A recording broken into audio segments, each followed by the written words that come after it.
What else do you want to know? Talking about brief, I want to know, Josh, what is something you can teach us right now in 1 minute? And I'm not even time you. Great. I'll talk quickly. So it's funny. My first thought was, let me come up with one sort of specific thing. But instead of doing that, I'm going to give a sort of broad thing and give a bunch of rapid fire stuff you can do. Right. So I might as well swing for the fences. What I'm going to teach you in 1 minute is how to be a stronger writer.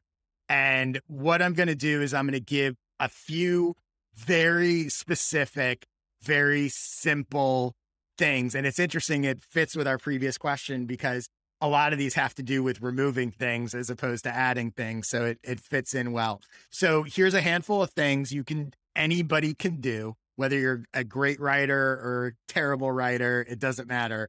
It will make you a stronger writer and make whatever you're writing better. So here we go. Start the clock. First thing, you should always have a goal for everything you write, whether it's blog posts, whether it's emails, whether it's a sales page, whether it's a social media post, whatever it is, you're writing it because there's something you're trying to accomplish. And if you don't know what you're trying to accomplish going into it, it's unlikely that you're going to accomplish it, right? Now, that may be to get the person who's reading it to take an action. It may be just for yourself. I'm trying to clarify my own thinking. I'm trying to whatever, but you should know why you're writing it, right? If you're sending an email, there's something you want to happen as a result of that email. So first thing is make sure you have a goal.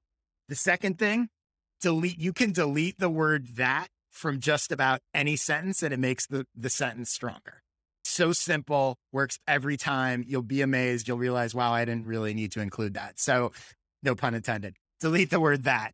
Another thing is when possible, usually try to avoid words that end in ing. So instead of a sentence that says you're working, you're thinking, you're whatever, try to use work or think. Structure the sentence in that way, and it will make it much stronger. Another thing is there's a lot of phrases that we use that I call them softeners. They soften our writing. Things like I think, I believe, after all that does is soften your statement. If you're writing it, we know you think it. We know you believe it. So you can always look to sort of eliminate those phrases that are softening your point. The next one, and this is my absolute favorite one, guaranteed to work, my favorite writing tip of all time. When you think you're done and you're about to publish something, do a word count and then force yourself to delete at least 10% of the words. Even better if you delete 20%. It will always make what you've done a million times stronger. And that approach, when most people edit, they're looking at it thinking about, can they afford to lose it? Versus I have to remove 10%. Let me figure out what the least necessary 10% is. Always works. And then the last one would be just in general about tone. Write like a person. Don't write like a company or an academic. Informal is always better than formal. Your goal is to communicate and connect with people no matter what you're doing. Too many people are trying to sound impressive when really what you want to aim for is sort of clarity and simplicity and sound real. So that might be more than a minute, but hopefully I just made you a stronger writer in a minute. I mean, it's probably a bit more, but I think we can let you off because we're great for some advice. So All I think we can let you off. Thank you. So I'm going to do one more, right? So let me ask you a question. If I could teach you anything, we're going to improv one here. If I could teach you anything in a minute, what would you want to learn in a minute? What I want to learn in a minute. Hey, gosh. So hopefully it's something. If you say gardening, I'm not going to be much help. I was thinking about quantum physics. I don't know. You know what? I think for me, and I'm not saying this just because I'm on the podcast, I'm a big fan of your work and the newsletter. And even if part of my job is actually to do marketing, one of the things that I love is the way that you created that consistency and some of the systems that I can see behind the scenes. Again, I'm not marketing, I'm a scientist, so I see these things. So that's what I would love. That's what I would love. I love to understanding how things work behind the scenes to make it more efficient, but also to make it effortless. So that will be probably not a minute. Okay. Well, I'll give you, how about this? So I'll do a 1-minute version of how I've been able to publish my newsletter for every week for 314 weeks in a row or whatever it is. So here's the key. I use Workflowy, which is an app. It's an incredibly simple app that's literally just like bullet lists, and you can just put in whatever you want and you can embed one list in another.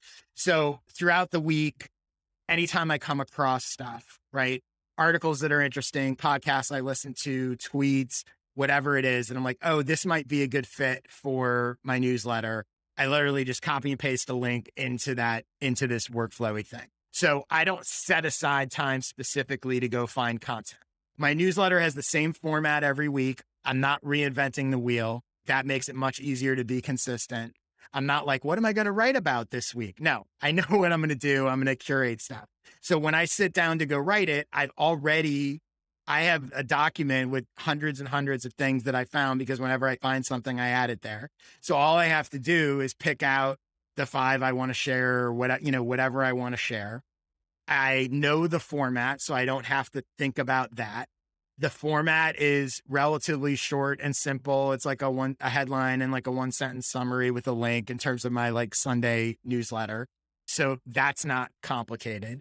I know I'm basically doing the same thing sort of over and over again with different content. I know clearly who my audience is. It's creative entrepreneurs. And I know I want to share stuff with them that helps them grow their audience and business.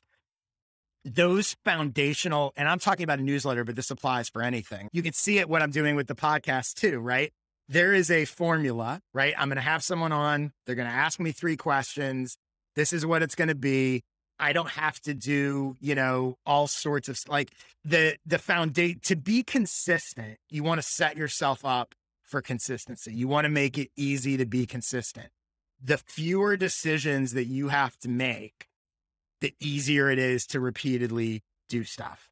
So by structuring it the way I've structured it, that allows me to be really consistent without it feeling like this massive thing, right? There are, the other thing I would say just about consistency as relates to my newsletter, but with all sorts of things, people go like, wow, how do you do it for that long? And how do you not miss a week?